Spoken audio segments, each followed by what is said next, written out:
അസ്സലാമലൈക്കും, welcome back to my channel. ഇന്നത്തെ recipe എന്ന് പറയുന്നത് കപ്പ ഇളക്കിയത്. അതെങ്ങനെ തയ്യാറാക്കാൻ നോക്കാം.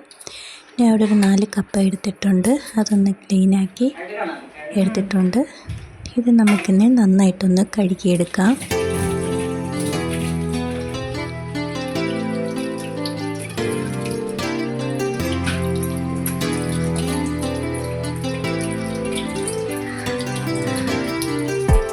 കഴുകിയെടുത്ത ശേഷം ഇത് ചെറിയ പീസായിട്ടൊന്ന് കട്ട് ചെയ്ത് പാത്രത്തിലേക്ക് ഇട്ട് കൊടുക്കാം.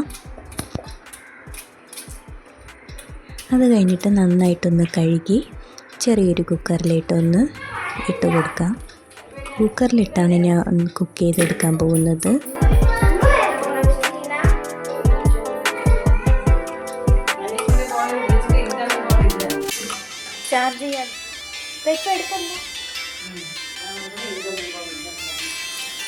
ഇതിലേക്ക് ആവശ്യത്തിന് വെള്ളം കൂടെ ഒഴിച്ചു കൊടുക്കാം. ഇതൊന്ന് അടച്ചു വെച്ചൊന്ന് കുക്ക് ചെയ്തെടുക്കാം. 2 വിസിൽ മതിയാവും കപ്പ വേവാനായിട്ട്.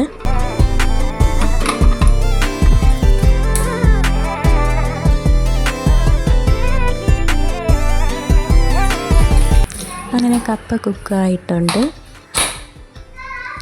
ഇനി നമുക്ക് ഇതൊരു പാത്രത്തിലേക്ക് തട്ടി അതിൻ്റെ വെള്ളമൊന്ന് കളഞ്ഞിട്ട് വേറൊരു വെള്ളം ഒഴിച്ചൊന്ന് എടുക്കാം. അത് കഴിഞ്ഞിട്ട് ഇതിന് വേണ്ടിയിട്ടുള്ള ചതപ്പ് നമുക്കൊന്ന് റെഡിയാക്കി എടുക്കാം. ഇതിലേക്ക് ഞാൻ ഒരു ഉടങ്കൊല്ലി മുളകാണ് ചേർക്കുന്നത്. പിന്നെ 4 വെളുത്തുള്ളി ചേർക്കുന്നുണ്ട്. ഇതിലേക്ക് ഇട്ട് കൊടുക്കാം. കുറച്ച് കറിവേപ്പില കൂടി ഇതിലേക്കൊന്ന് ഇട്ട് കൊടുക്കാം.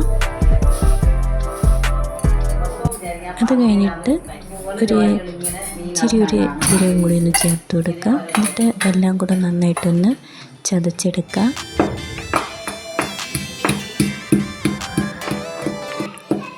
ചതച്ചെടുത്തതിന് ശേഷം നമുക്ക് അവിടെ വലിയ കപ്പ ഇടാൻ വേണ്ടിയിട്ട് ഒരു പാത്രം വെച്ചിട്ടുണ്ട്.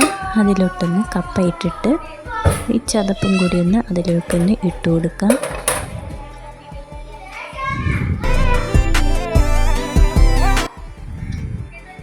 ചതപ്പും കൂടി അതിലേക്കൊന്ന് ഇട്ട് കൊടുക്കാം.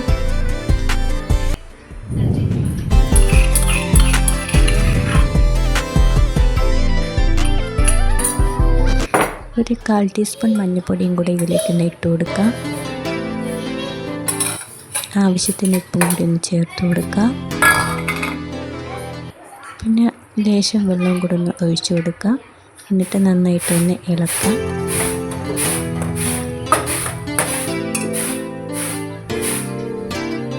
ഇത് കുറച്ച് നേരം ഒരു 5 മിനിറ്റ് ഒന്ന് അടച്ച് വെച്ച് ഒന്ന് കുക്ക് ചെയ്യണം, മസാലയൊക്കെ പിടിക്കാൻ വേണ്ടിയിട്ട്.